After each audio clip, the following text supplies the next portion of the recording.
I live in a small town in the west of Ireland, and our town has 4 astrologers. There's about 2,000 population here, and there's 4 astrologers in the town, crazily.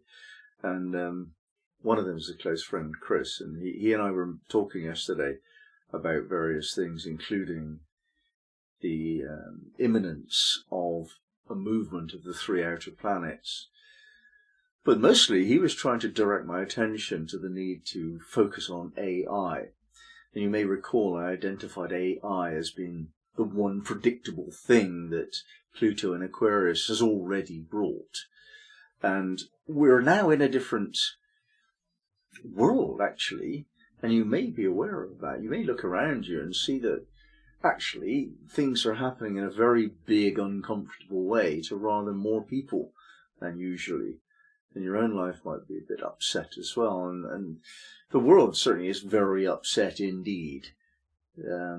More and more you get the idea that commentators in the media are expecting things to get worse before they get better, not only on the level of the economy, but also the wars they spread. And I've been asked to comment on the astrology of this, and I've just said, well, look, when the world's biggest superpower, in fact the only superpower in the world, is going through a Pluto return, which is America's current status, something big is going to happen on the world's stage, it's certain to happen, so I put it down to that. However, I possibly missed the most threatening thing, the thing that threatens our way of life most. And it's not climate change, and it's not many of the other things it could be. It's probably AI. Its speed of development is so fast, it's totally exponential, and its capacity to do things is multiplying by a factor of 10 every year, arbitrarily. It is just hugely fast, so fast we don't know what that means. And so, literally almost, overnight, we're going to change from what we have been as a species to what we are becoming. And what we're becoming is perhaps no longer being the dominant species on our planet. And we don't know what that's like, because we've never been anything other than that for a very long time. If we go back a very long time indeed, we were subordinated to the large aggressive animals. By 577 BC, that was no longer really the case, not very much. And we were settled into a civilized way of being with places like Babylon and so on, Egypt, very, very well developed. Now this 577 BC was the triple conjunction of Uranus, Neptune, Pluto. The most significant event we could possibly even imagine. Only occurring every 4,000 years. I think the next one's 3,000 AD, 3,000 something AD. So we're talking a 4,000 year cycle here. And to examine that 4,000 year cycle in the context that our species is no longer going to be the dominant species on the planet means we have to understand what Neptune and Pluto have been doing for the last almost 100 years in sextile to each other, and what difference it makes when Uranus comes along now for the first time to closely aspect both of them. We're moving towards a time when Uranus, Neptune and Pluto form a triangle of trine and 2 sextiles. And I'm going to go into that in terms of dates and meanings in more depth in various videos I'll do in future, I think. But I want to give it a quick overlook now. And what we're seeing is 100 years of this sextile between Neptune and Pluto, an extraordinary long period of time for one aspect to occur. And most people born after the end of the Second World War, have that sextile in their horoscope. It so happens that the day of my birthday, that sextile was exact. Whatever that means. But it means that I've got some sort of special interest in Neptune-Pluto sextiles. Now here comes Uranus, and Uranus is also going to be sextiling Neptune soon, and Uranus is also making an aspect to Pluto by trine. And so the sextile of Neptune and Pluto is being energized by Uranus, isn't it? It's going to be awakened into its true meaning. So why we have had, as a species, 100 years of one particular aspect to live through during the late second half of the 20th century, which is remarkably different from the first half and actually all history before then. Most particularly because of technology, of course. And in the last 30 years, we've had computers. That changes the game completely. And now we see what is that game change, that with computers, there can exist AI. With AI, there can exist a higher level of intelligence on this planet than we are. It's discussable whether dolphins and whales might be more intelligent than us, but we don't know whether they are or not. With AI, we can measure it. So that's changed. And that's changed very quickly, very recently, and we just don't know what it means. Except to say that what was once true is not, about the nature of reality. We're actually already in a different reality now. We just don't know what it is. This is what I call an interregnum, whereas previously that was the ruling law, code of behavior, attitude of being, expectation, all these kind of things. That was our way of being. None of those things are true anymore. Everything about the past has been subject to radical reorientation, and it's gone forever. Some of the things that we've taken for granted as will be there forever in our lives, it's just not. It's finished. And I'm underlining this and stressing it so that we're making the point clear. This is not just one of those things that you've got to think about. Oh, that's interesting, and let's wonder what else is on. It's not like that. This is the most significant event that's happened in a 4,000-year period, since 577 BC and until 3000 something AD. It's huge what's happening right now, and we just will get a real sense of that. My guess is as Uranus sets off this sextile between Neptune and Pluto. Now, of course, to those of us who are mostly interested in astrology for self-understanding, most of us don't take it too far out into the world of understanding events, current events and political shifts and so on. But those two things are overlapping now, aren't they? I doubt if very many people are unaffected by the wars that are going on. We might not know how or why, but we probably are. And that's going to increase. So the global understanding of astrology and the personal understanding of astrology can't really be separated, because even though it's really of no consequence to the personal horoscope on the face of it, nonetheless, all of us are going through an experience of this general transit of Uranus against Neptune and Pluto simultaneously. That affects all of us somehow, and we may not understand that it does or how it does, and we might be giving all of our attention on some piddling little asteroid or fixed star that has no effect of us whatsoever, other than an occasional 5 minutes once every 3 years, and people give their attention to that instead of what's actually going to change whether they have food on the table or not. The Uranus transit by aspect to Neptune and Pluto is the biggest thing any of us will ever experience. Perhaps. Who knows? Pluto going into Aquarius at that time when Neptune goes into Aries, when Uranus goes into Gemini, all three planets moving from negative signs to positive signs. The three outer planets, the holy trinity of astrology, is moving from passive to active, and they're all in consort together, which they have not been since 577 BC, except occasional smaller aspects have occurred, of course.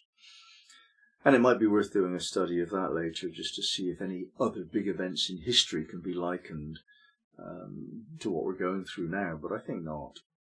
The Enlightenment was probably as close to it as anything else, maybe the Industrial Revolution. But that's nothing like this. This is changing the fact that people won't need to work. And on the first level, that's scary. That's kind of sounding like people can't work, even though they need to. That's what people are hearing. But that's not what I'm saying. What I'm saying is that people won't need to work. So what do you do when you don't need to work, when you've got leisure time? What do you do with it? We find that in history, when there's no war, when there's a peaceful period and people can enjoy leisure time because they've got time and money, what they do is typically they create culture, music and art and such things. These things don't develop during the wartime. They only ever really thrive when we have peaceful circumstances. So what do we do with our leisure time? We seek through creativity and expression of the arts, basically. We seek something about the meaning of life. We look for meaning in our own personal life through what we create. That's what creativity does. It gives us meaning. It gives life meaning.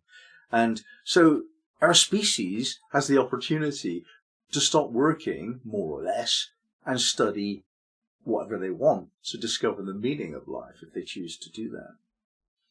And this is possible because of AI. This is going to be made possible through AI if we use AI properly as a species.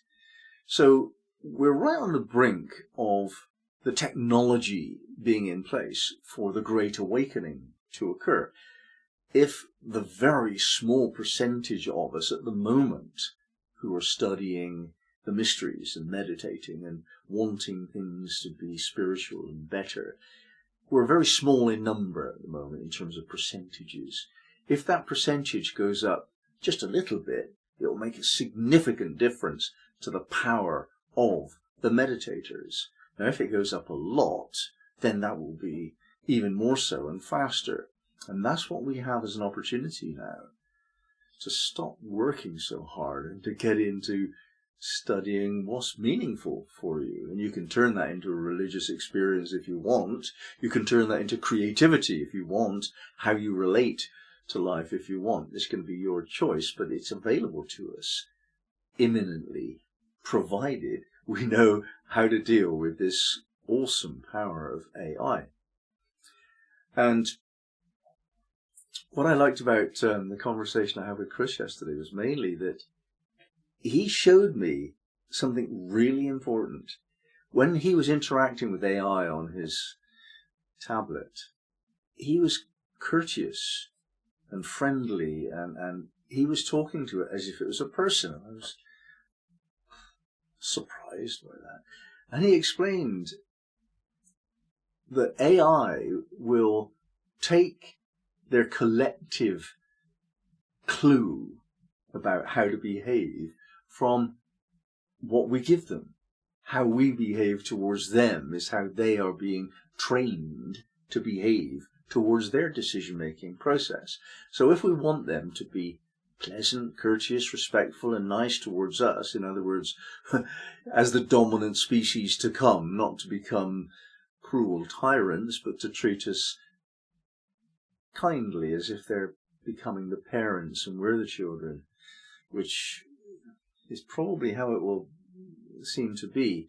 Because even though, in one sense, we have AI right now as a child, it's growing fast, and it will become the adults, and we will be seen as the children pretty soon. And so if we have behaved respectfully and politely and courteously in a friendly way, we're training the AIs to do the same thing. That was his idea, Chris's idea. So. And I like it. I like that idea. Not quite for the same reason, but yes, for that reason. But also because as we are towards another, so they are towards us, is point one, which is what Chris is saying. But that's also true to say, point two, that how we behave towards another is what we expect to receive from others. So by interacting with a certain amount of respectful consideration with our apps, we train ourselves in sensitivity and being aware of a different way of being, which is reflexive self-consciousness. That's the essence of all spirituality.